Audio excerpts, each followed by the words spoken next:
जय श्रीमन्नारायण। आज हम गरुड़ पुराण का 9वां अध्याय सुनेंगे। मरणासन व्यक्तियों के निमित्त किए जाने वाले कृत्य। गरुड़ जी बोले, हे प्रभु, आपने आतुरकालिक दान के संदर्भ में भली भांति कहा है। अब मरणासन व्यक्तियों के लिए जो कुछ करना चाहिए आप कृपा करके उसे बताइए। फिर श्री भगवान बोले, हे तार्क्ष, जिस विधान से मनुष्य मरने पर सद्गति प्राप्त करते हैं, शरीर त्याग करने की उस विधि को मैं कहता हूँ, आप सुनो। कर्म के संबंध में जब प्राणी अपना शरीर छोड़ने लगता है तो उस समय तुलसी के समीप गोबर से एक मंडल की रचना करनी चाहिए। वहाँ उस मंडल के ऊपर तिल बिखेर कर कुशों को बिछाए। तदंतर उनके ऊपर श्वेत वस्त्र के आसन पर शालिग्राम शिला को स्थापित करे। जहाँ पाप, दोष और भय को हरण करने वाली शालिग्राम शिला विद्यमान है, उसके सन्निधान में मरने से प्राणी की मुक्ति सुनिश्चित है। जहाँ जगत के ताप हरण करने वाले तुलसी वृक्ष की छाया है, उसके सन्निधान में मरने से प्राणी की मुक्ति सुनिश्चित है। जहाँ जगत के ताप का हरण करने वाली तुलसी वृक्ष की छाया है, वहाँ मरने से सदैव मुक्ति ही होती है, जो मुक्ति दान आदि कर्मों से दुर्लभ है। जिसके घर में तुलसी वृक्ष के लिए स्थान बना हुआ है, वह घर तीर्थ स्वरूप ही है। वहाँ यम के दूत प्रवेश नहीं करते। तुलसी की मंजरी से युक्त होकर जो प्राणी अपने प्राणों को परित्याग करता है, वह सैकड़ों पापों से युक्त हो तो भी यमराज उसे देख नहीं सकते। तुलसी के दल को मुख में रखकर तिल और कुश के आसन पर मरने वाले व्यक्ति पुत्रहीन हो तो भी निसंदेह विष्णुपुर को जाता है। तीनों प्रकार के तिल, काले, सफ़ेद और भूरे कुश और तुलसी, ये सब म्रियमान प्राणी को दुर्गति से बचा लेते हैं। अतः मेरे पसीने से तिल पैदा हुए हैं, अतः वे पवित्र है। असुर, दानव, दैत्य तिल को देखकर भाग जाते हैं। हे ताक्ष, मेरे रोम से पैदा हुए दर्भ, कुश मेरी विभूति है, इसीलिए उनके स्पर्श से ही मनुष्य को स्वर्ग की प्राप्ति होती है। कुश के मूल में ब्रह्मा, कुश के मध्य में जनार्दन और कुश के अग्रभाग में शंकर, इस प्रकार तीनों देवता कुश में स्थित रहते हैं। इसीलिए कुश, अग्नि, मंत्र, तुलसी, ब्राह्मण और गौ, ये बार बार उपयोग किए जाने पर भी निर्माल्य नहीं होते। पिंडदान में उपयोग किए गए दर्भ प्रेत के निमित्त भोजन करने वाले ब्राह्मण, नीच के मुख से उचित मंत्र, नीच संबंधी गाय और तुलसी तथा चिता की आग, ये सब निर्माल अर्थात अपवित्र होते हैं।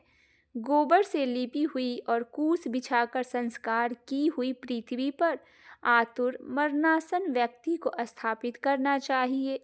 अंतरिक्ष का परिहार करना चाहिए, अर्थात चौकी आदि पर नहीं रखना चाहिए। ब्रह्मा, विष्णु, रुद्र तथा अन्य सभी देवता और अग्नि, ये सभी मंडल पर विराजमान रहते हैं।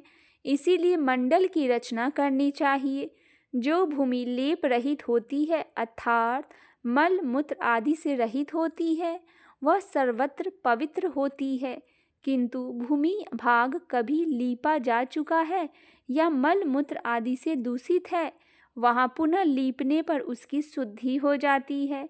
बिना लीपी हुई भूमि पर और चारपाई आदि पर या आकाश में भूमि के सतह से ऊपर राक्षस, पिशाच, भूत, प्रेत, यमदूत प्रविष्ट हो जाते हैं। इसीलिए भूमि पर मंडल बनाए बिना अग्निहोत्र, श्राद्ध, ब्राह्मण भोजन, देव पूजन और आतुर व्यक्ति को स्थापना नहीं करनी चाहिए। इसीलिए लिपी हुई भूमि पर आतुर व्यक्ति को लिटाकर उसके मुख में स्वर्ण और रत्न का प्रक्षेप करके शालिग्राम स्वरूपी भगवान विष्णु का पादोदाक देना चाहिए। जो शालिग्राम शिला का सल बिंदु मात्र भी पीता है, वह सभी पापों से मुक्त हो वैकुंठ लोक में जाता है। इसीलिए आतुर व्यक्ति को महापातक का नष्ट करने वाला गंगा जल को देना चाहिए। गंगा जल का पान सभी तीर्थों में किए जाने वाले स्नान, दान आदि पुण्य रूपी फल को प्रदान करने वाला है। जो शरीर को शुद्ध करने वाला चंद्रायन व्रत को 1000 बार करता है और जो एक बार गंगा जल का पान करता है, वे दोनों समान फल वाले रहते हैं।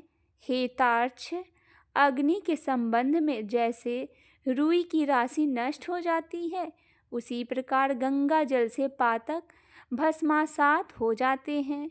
जो सूर्य की किरणों से संतप्त गंगा के जल का पान करता है, वह सभी योनियों से छूटकर हरि के धाम को प्राप्त होता है। अन्य नदियों मनुष्य को स्नान करने पर पवित्र करती है, किंतु गंगा जी तो दर्शन, स्पर्श, दान अथवा गंगा इस नाम का कीर्तन करने मात्र से सैकड़ों हजारों पुण्य रहित पुरुषों को भी पवित्र कर देती है। इसीलिए संसार से पार लगा देने वाले गंगा जल को पीना चाहिए। जो व्यक्ति प्राणों को कंठागत होने पर गंगा गंगा ऐसा कहता है, वह विष्णु लोक को प्राप्त होता है और पुनः भूलोक में जन्म नहीं लेता। प्राणोत्क्रमण, प्राणों के निकलने के समय जो पुरुष श्रद्धा युक्त होकर मन से गंगा का चिंतन करता है, वह भी परम गति को प्राप्त होता है। अतः गंगा का ध्यान, गंगा का नमन, गंगा का स्मरण करना चाहिए और गंगा जल का पान करना चाहिए। इसके बाद मोक्ष प्रदान करने वाली श्रीमद् भगवत कथा का जितना संभव हो उतना श्रवण करना चाहिए। जो व्यक्ति अंत समय में श्रीमद् भगवत कथा का एक श्लोक भी या आधे श्लोक अथवा एक पाठ का भी पाठ करता है, वह ब्रह्मलोक को प्राप्त होकर पुनः संसार में कभी नहीं आता। ब्राह्मण, क्षत्रिय और वैश्य को मरण काल में वेद और उपनिषदों का पाठ तथा शिव व विष्णु की स्तुति से मुक्ति होती है। हे खग, प्राण त्याग के समय मनुष्य को अनशन व्रत अर्थात अन्न तथा जल का त्याग करना चाहिए और यदि वह विरक्त द्विजन्मा हो तो उसे आतुर संन्यास लेना चाहिए। प्राणों के कंठ में आने पर जो प्राणी मैंने संन्यास ले लिया है ऐसा कहते हैं, वह मरने पर विष्णु लोक को प्राप्त होता है, पुनः पृथ्वी पर उसका जन्म नहीं होता। इस प्रकार हे खग, जिस धार्मिक पुरुष के आतुर काल के पूर्वोक्त कार्य संपादित किए जाते हैं, उसके प्राण ऊपर के छिद्रों से सुख पूर्वक निकलते हैं। मुख, दोनों नेत्र, दोनों नासिका ग्रंथ तथा दोनों कान, ये 7 ऊपर के द्वार छिद्र है। इनमें से किसी द्वारा से सुकृति पुण्य आत्मा के प्राण निकलते हैं और योगियों के प्राण तुलना रुद्र से निकलते हैं। अपान से मिले हुए प्राण जब पृथक हो जाते हैं, तब प्राण वायु सूक्ष्म होकर शरीर से निकलता है। प्राण वायु रूपी ईश्वर से निकल जाने पर काल से आहत शरीर निराधार वृक्ष की भांति गिर पड़ता है। प्राण से मुक्त होने के बाद शरीर तुरंत चेष्टा शून्य, घृणित, दुर्गंध युक्त, स्पर्श से और सभी के लिए नंदित हो जाता है। इस शरीर की कीड़ा, विष्ठा तथा भस्म रूप ये 3 अवस्थाएं होती है। इसमें कीड़े पड़ते हैं, यह विष्ठा के समान दुर्गंध युक्त हो जाता है अथवा अंततः चिता में भस्म हो जाता है। इसीलिए क्षण मात्र में नष्ट हो जाने वाले इस देह के लिए मनुष्य के द्वारा गर्व क्यों किया जाता है। पंचभूतों से निर्मित इस शरीर का पृथ्वी तत्व पृथ्वी में लीन हो जाता है, जल तत्व जल में, तेज तत्व तेज में और वायु तत्व वायु में लीन हो जाता है। इसी प्रकार आकाश तत्व भी आकाश में लीन हो जाता है।